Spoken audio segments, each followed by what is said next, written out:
Cheby. But you've never seen it before. And it's broken down in Advance Auto Parts on Powerline Road in Fort Lauderdale, Florida.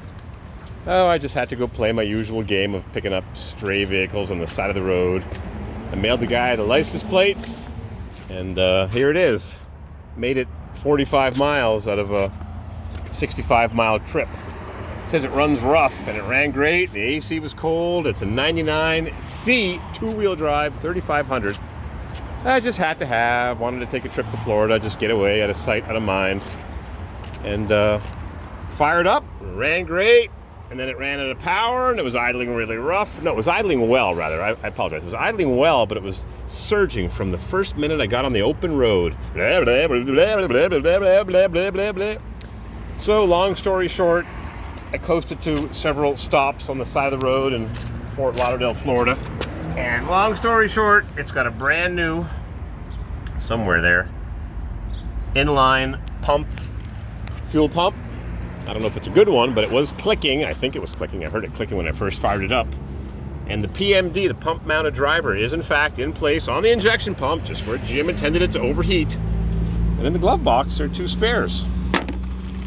But you can't change them without taking off the intake manifold. So what you do is you pop off the clip. It's really difficult to get in there with a long nose pliers and a screwdriver. And you put a remote cable on, which costs $18 or $35, depending if it's made in China or Taiwan or Vietnam or wherever the hell they make these cables. And you put the PMD over here or behind the bumper or over here or inside, wherever you want. But at least you get it out of the heat. And they do last 200,000 miles. This thing's got 214. The guy says the motor was rebuilt. It's got a little bit of blow-by. I'll show you that in a second. So, after coasting to the side of the road multiple times and cranking that baby up and noticing that it does not have the starter reinforcement triangulation bracket, shame, shame, shame, I said, that's it. I've broken down enough times, coasted to the side of the road. There's heavy traffic. There's a lot of traffic. I did make it 45 miles. Out of about 65, I think. What's that, about 75 kilometers out of 105, 110 kilometers? And I've been sitting here for half an hour waiting for the tow T-Ruck. So it's kind of beat up and kind of dirty and kind of, and the back seat's even better. It's got a seat out of something with some wood and a screw, and it's kind of loose, but that isn't the point. It'll get some new carpets from the junkyard, and it's kind of moldy, like a Florida truck would be. It's a 3500, but I don't know. I'm looking for those overload booster springs that have brackets on the frame. The tires are junk, they're 10 years old. The front ones are brand new, made in Indonesia. Let's fire this baby up. I'm waiting for a tow T-Ruck. 214,000 miles. Air conditioning's cold. Oh, the dash. Man, oh man, the dash just rock and rolls when you're driving. It idles well, but as soon as it gets hot, it just goes blah, blah. And even when I was driving it at the beginning, it kept surging. I tried it in third to see if it was a lockup. Maybe the lockup converter was overlocking, but no, I don't think it was that. I think, from my limited knowledge of these things, I think it's the injection pump. It's the real sort of thing. The guy I bought it from is a nice guy. I didn't pay a lot of money for it. He said the motor was rebuilt. I don't know. They're all rebuilt. They all have 50,000 miles. It runs really well. It's just hotter it gets, and it's not a hot day in southern Florida. It is not hot. I think it's probably been 70 degrees, 20 Celsius.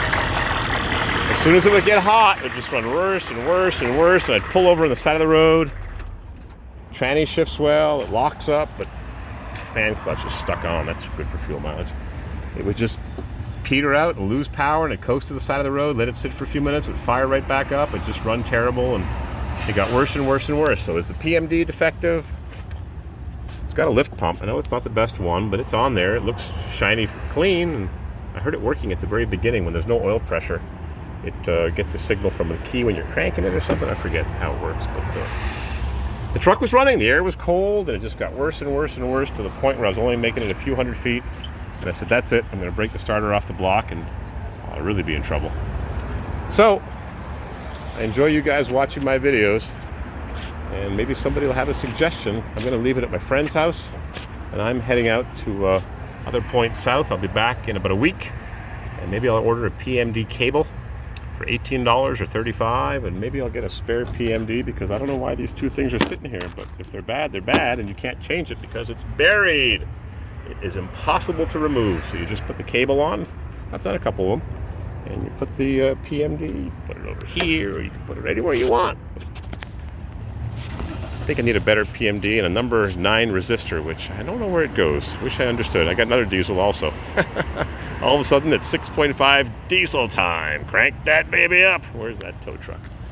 I want to get my tows T-rucked out of here.